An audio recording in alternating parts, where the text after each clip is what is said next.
मैं doctor Bhaskar Singh Raghuvanshi Naval career institute से। आज हम लोग ग्रेविटेशन का अगला लेक्चर 5 पढ़ेंगे, जिसमें हम लोग आगे के क्वेश्चन देखेंगे जो हम कर रहे थे। Effect due to rotation of earth on the gravitational acceleration, पृथ्वी के गुरुत्वीय त्वरण पर घूर्णन का प्रभाव क्या होगा वो देखना था हमको। तो उसमें हमने कल देख लिया था ओमेगा कितना आया था, एंगुलर स्पीड कितनी आई थी, √g/r आई थी। ठीक है ना, ये हमारी एंगुलर स्पीड आई थी अर्थ की। इतनी स्पीड से अगर अर्थ घूमेगी तो क्या होगा, इक्वेटर पर जितनी ऑब्जेक्ट्स हैं वो सब वेटलेस हो जाएंगी। भूमध्य रेखा पर सभी वस्तुएं भारहीन हो जाएंगी अगर पृथ्वी इतनी कोणीय चाल से अपना जो घूर्णन प्रारंभ कर दे। इसकी वैल्यू आई थी 1/800 रेडियन पर second. This is the unit of angular speed, radian पर सेकेंड। इसको और आगे सॉल्व किया था, आया था 1.25 × 10⁻³ रेडियन पर सेकेंड, ये आई थी। ठीक है जी, तो इतनी स्पीड से अगर इसको घुमाएंगे एंगुलर स्पीड से तो क्या होगा, पृथ्वी पर भूमध्य रेखा पर उपस्थित सभी वस्तुएं भारहीन हो जाएंगी। All objects on the equator becomes weightless. ठीक है, चलिए आगे बढ़ते हैं, अगले क्वेश्चन की ओर बढ़ते हैं। अगला क्वेश्चन है what is the linear speed of the earth so that all the objects at the equator becomes weightless. पृथ्वी की रेखीय चाल कितनी हो कि भूमध्य रेखा पर उपस्थित सभी वस्तुएं भारहीन हो जाए। अगेन हम लोगों को पता है v इक्वल्स टू क्या होता है, आर ओमेगा। क्वेश्चन था उसमें v equals to r omega. Omega की वैल्यू हमको पता है वेटलेसनेस के लिए, तो फॉर वेटलेसनेस, भारहीनता के लिए क्या होगा, omega equals to √g/r। So v equals to r, omega की वैल्यू क्या, √g/r। अंदर मल्टीप्लाई किया आर का तो क्या हो गया, √gr। तो v इक्वल्स टू कितना आ गया, √gr। अगर इस लीनियर स्पीड से अर्थ घूमेगी तो सारी ऑब्जेक्ट जो भी इक्वेटर पर हैं सभी वेटलेस हो जाएंगी, उन्हें भारीनता की स्थिति में आ जाएंगी। v equals to √gr। Value रख के देखते हैं। चलिए, g कितना है, 10 है, r कितना है, 6400 किलोमीटर है। किलोमीटर को बदलिए मीटर में, यह आ जाएगा। तो v इक्वल्स टू आ जाएगा 8 × 10⁻³ 10⁻6 था, उसका अंडर रूट कितना है, 10⁻3। So the velocity is 8 × 10⁻³ metre पर सेकेंड या 8 किलोमीटर पर सेकेंड। यानी कि हम कह सकते हैं कि अगर अर्थ इतनी स्पीड से घूमती है, कितनी, 8 किलोमीटर पर सेकेंड से, then all the objects at the equator becomes weightless. ठीक है जी, एक ही कंसेप्ट चल रहा है, वेटलेसनेस कंडीशन लानी है इक्वेटर पर, तो उसके लिए एंगुलर स्पीड क्या होगी, लीनियर स्पीड क्या होगी। ठीक है, भारीनता के लिए, भूमध्य रेखा पर भारीनता के लिए कोणीय चाल क्या होगी, रेखीय चाल क्या होगी, दोनों चीजें निकाल ली हैं। अब आती है बारी पृथ्वी का आवर्तकाल कितना हो, what should be the time period of earth so that all the objects at the equator becomes weightless. ठीक है जी, पृथ्वी का आवर्तकाल कितना हो कि भूमध्य रेखा पर उपस्थित सभी वस्तुएं भारहीन हो जाएं। तो अगेन देखिएगा, फॉर वेटलेसनेस क्या होना चाहिए, अपन ने पढ़ा था अभी, ओमेगा इक्वल्स टू √g/r। ये चीज़ हम याद रखेंगे तो हमें दिक्कत नहीं आएगी, बार बार यहीं से अपन स्टार्ट कर सकते हैं कि ये वेटलेसनेस कंडीशन थी। ओमेगा इक्वल्स टू होता है 2π/t। पुट द वैल्यू, तो 2π/t equals to √g/r। So t equals to 2π√r/g। ये हो गया फॉर्मूला। इसमें भी वैल्यू रख के हम डायरेक्ट निकाल सकते हैं। और एक दूसरा तरीका भी है, हमें पता है कि ये होता है ओमेगा।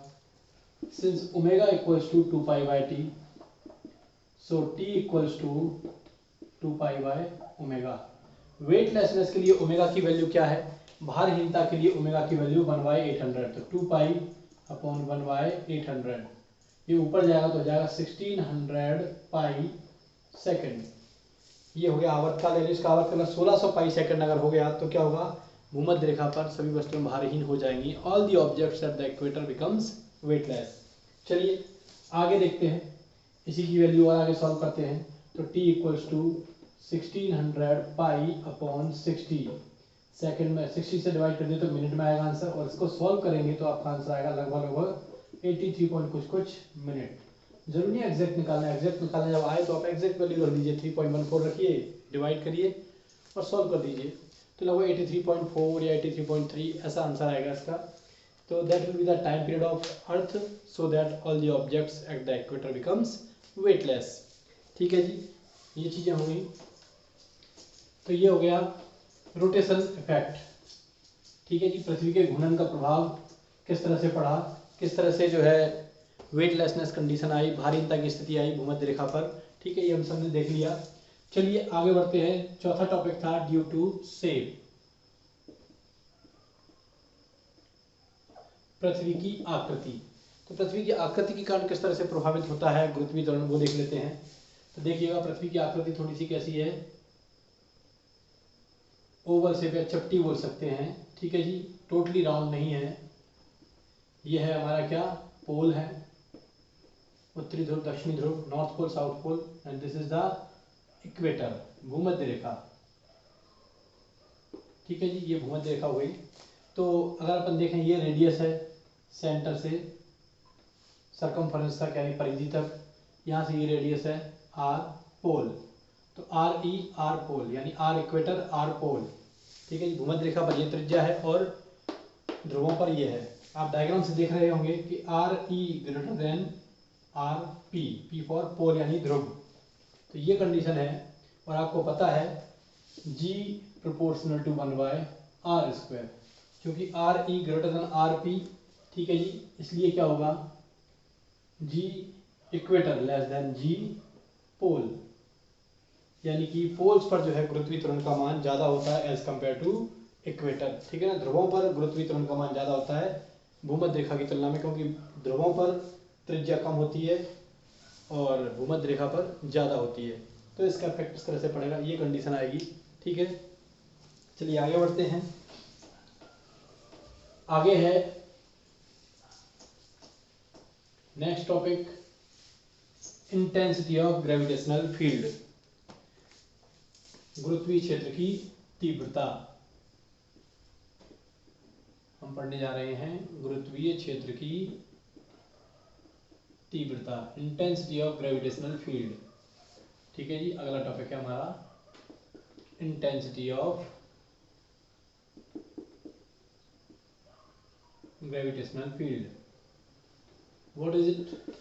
ये होती है प्रति इकाई द्रव्यमान पर, गुरुत्वीय क्षेत्र में प्रति इकाई द्रव्यमान की वस्तु पर लगने वाला गुरुत्वीय बल। The gravitational force exerted on per unit mass of an object in the gravitational field is known as intensity of gravitational field, यानी Ig equals to force upon mass, यानी force per unit mass is equals to intensity of gravitational field, यानी प्रति इकाई द्रव्यमान की वस्तु पर लगने वाला गुरुत्वीय बल, ठीक है जी, Newton per KG, that will be the unit. इसको और आगे सॉल्व करेंगे तो आएगी यूनिट क्या आ जाएगी, मीटर पर सेकंड स्क्वायर।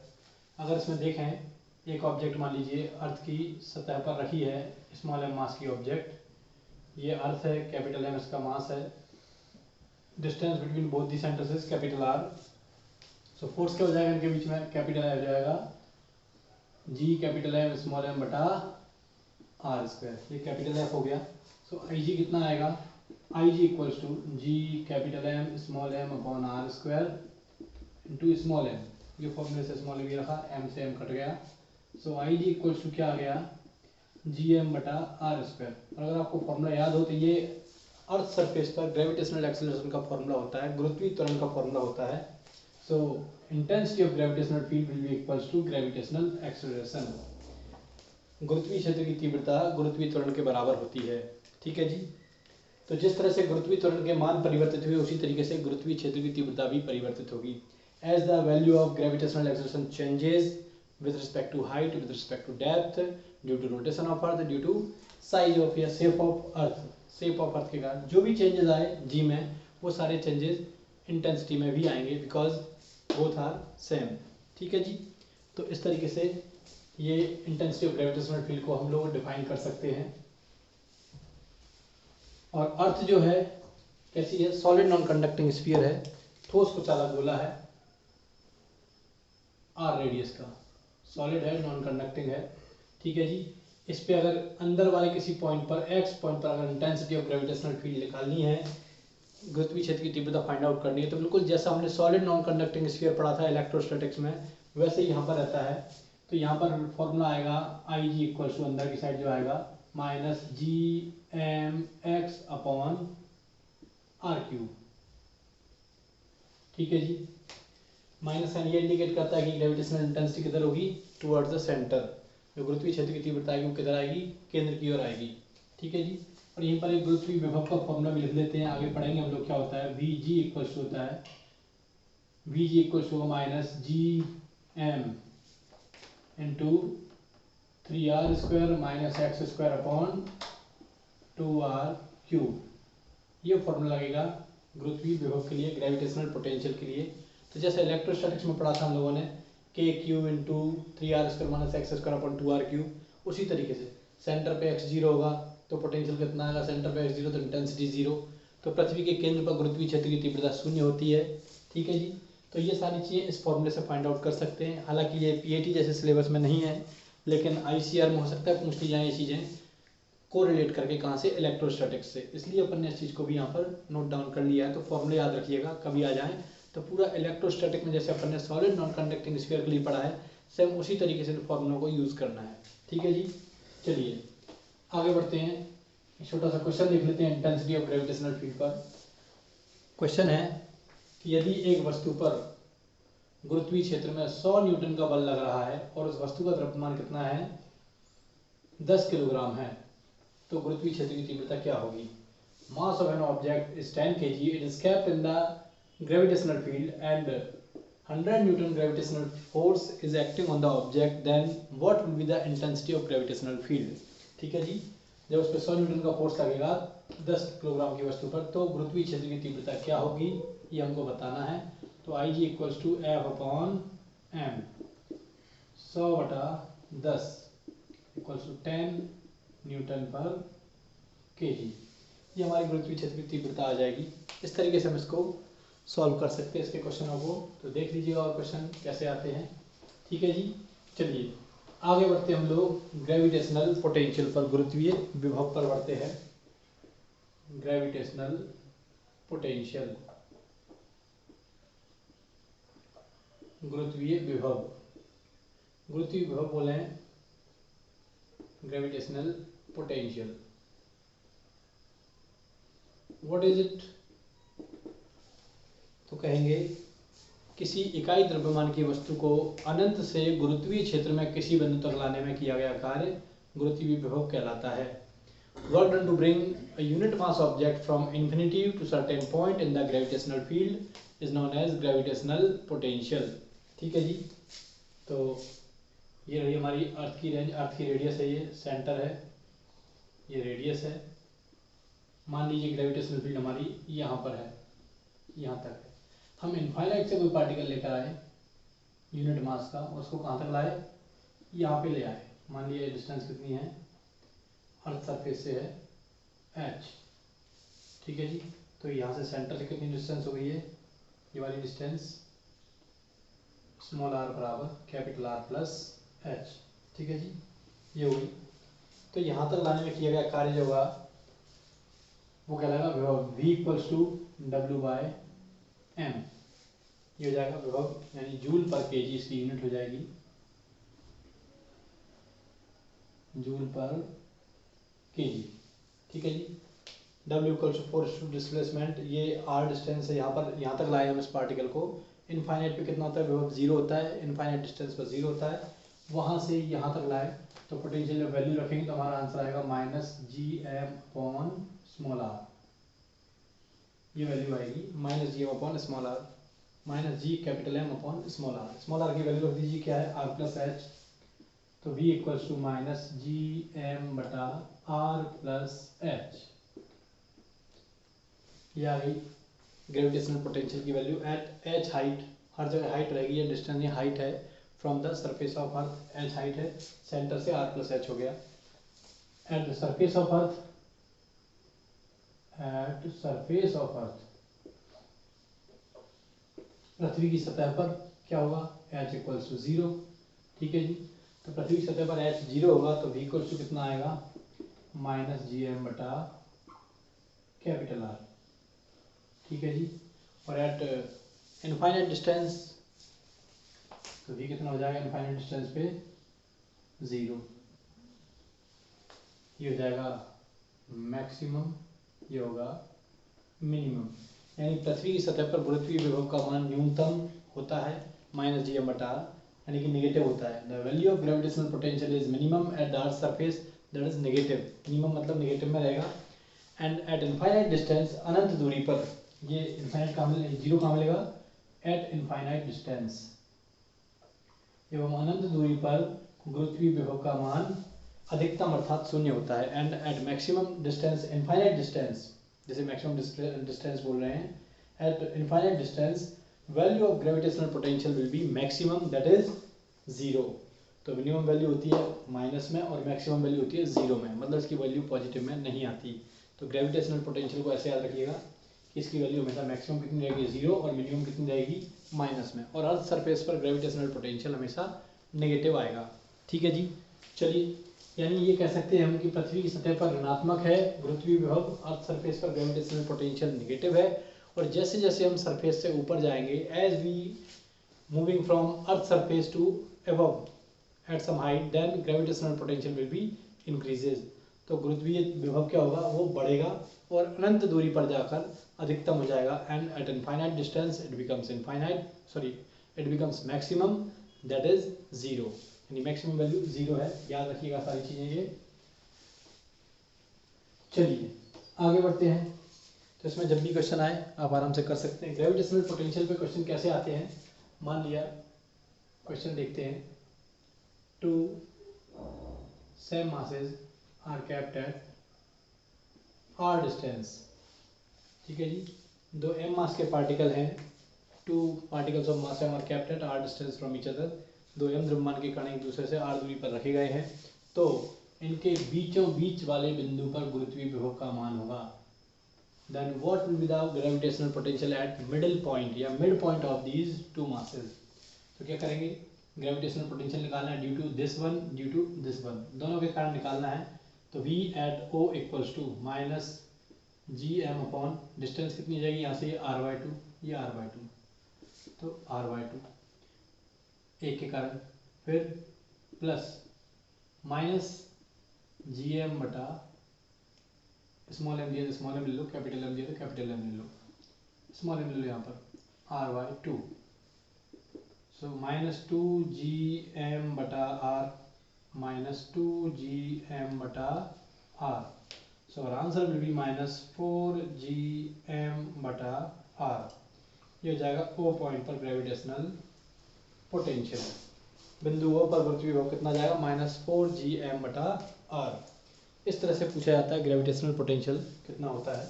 चलिए एक दो क्वेश्चन और देखते हैं इसके कैसे हुआ। ग्रेविटेशनल पोटेंशियल की वैल्यू नेगेटिव में आएगी और इनको ऐड करते जाएंगे। चलिए अगला देखते हैं। एक इक्विलेटरल ट्राइंगल है, समबाहु त्रिभुज है, इसके तीनों कॉर्नर्स पर सेम मास रखा हुआ है, सेम मास के पार्टिकल रखे हुए हैं, 3 पार्टिकल्स रखे हुए हैं। 3 particles of equal mass are kept at 3 corners of an equilateral triangle of side A भुजा वाले समबाहु त्रिभुज के तीनों कोनों पर 3 समान द्रव्यमान रखे गए हैं। ठीक है जी, तो इसके कारण केंद्र पर गुरुत्वीय विभव कितना होगा, then what will be the gravitational potential at the centre. तो आपको सेंटर पे देखना है कितना होगा ग्रेविटेशनल पोटेंशियल तीनों मास के कारण। तो ये डिस्टेंस x, ये भी x, ये भी x, इक्विलेटरल ट्राइंगल है तो x सभी जगह से बराबर होगा। और अगर इसको वैल्यू को निकालें तो ये जो है हाफ हो जाता है, a/2 हो जाता है, ये 30 डिग्री हो जाएगा, आधा एंगल पूरा 60 होता है इक्विलेटरल ट्राइंगल में, समबाहु त्रिभुज में तो आधा हो गया 30 डिग्री। हमको x निकालना है तो cos 30 इक्वल्स टू, सिर्फ इतना ट्राइंगल देखना है, ये वाला ट्राइंगल देखना है, cos 30 equals to base upon hypotenuse.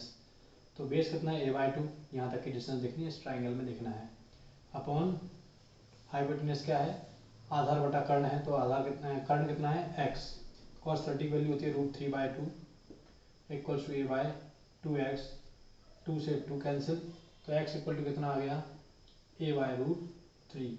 ये हमारी डिस्टेंस आ गई, हर जगह से सेम है।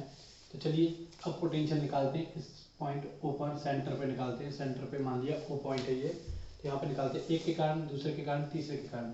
तो माइनस GM बटा x, माइनस GM बटा x, माइनस GM बटा x। 3 पार्टिकल्स हैं, तो V एट O इक्वल्स हो जाएगा -3gm/x। अब x की वैल्यू कितनी है, a/√3, पुट द वैल्यू रखा, -3gm/x की वैल्यू है a/√3, तो V at O equals to -3√3gm/a। ये आपका पोटेंशियल आ जाएगा at the centre of equilateral triangle. तो इस तरीके से पोटेंशियल फाइंड आउट करते हैं कि कितना आएगा। तो अपने को क्या करना होता है, सब जितने भी आ रहे हैं सब एडिटिव हो जाएंगे, सब ऐड हो जाएंगे और माइनस में वैल्यू आएगी, तो उसका आंसर आपको मिल जाएगा। ठीक है, ये हो गया ग्रेविटेशनल पोटेंशियल। चलिए अब देख लेते हैं ग्रेविटेशनल पोटेंशियल एनर्जी, गुरुत्वीय स्थितिज ऊर्जा। ग्रेविटेशनल पोटेंशियल एनर्जी, गुरुत्वीय स्थितिज ऊर्जा, गुरुत्वीय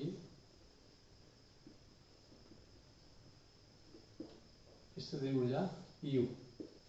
ये क्या होती है, m मास की ऑब्जेक्ट को इनफाइनाइट से ग्रेविटेशनल फील्ड में किसी पॉइंट तक लाने में किया गया कार्य। Work done to bring an m mass object of mass m from infinity to certain point in the gravitational field is known as gravitational potential energy. तो U इक्वल्स टू हो जाएगा V इंटू एम, ये gravitational potential है, into m। तो U की value हो जाएगी -G capital M small m upon small r। Small r क्या होता है, कैपिटल R प्लस H। ठीक है जी, इसकी वैल्यू रखेंगे तो U कितना आ जाएगा, -G capital M small m upon R plus H। H क्या है, अर्थ सरफेस से कोई हाइट है, ऊंचाई है। ठीक है जी, तो ये भी वैल्यू नेगेटिव होती है एट अर्थ सरफेस, पृथ्वी की सतह पर। पृथ्वी की सतह पर क्या होगा, H equals to 0, so U equals हो जाएगा -G capital M small m upon R। ये जाएगा गुरुत्वीय स्थितिज ऊर्जा का सूत्र। ऊर्जा है तो यूनिट क्या होगी, जूल में।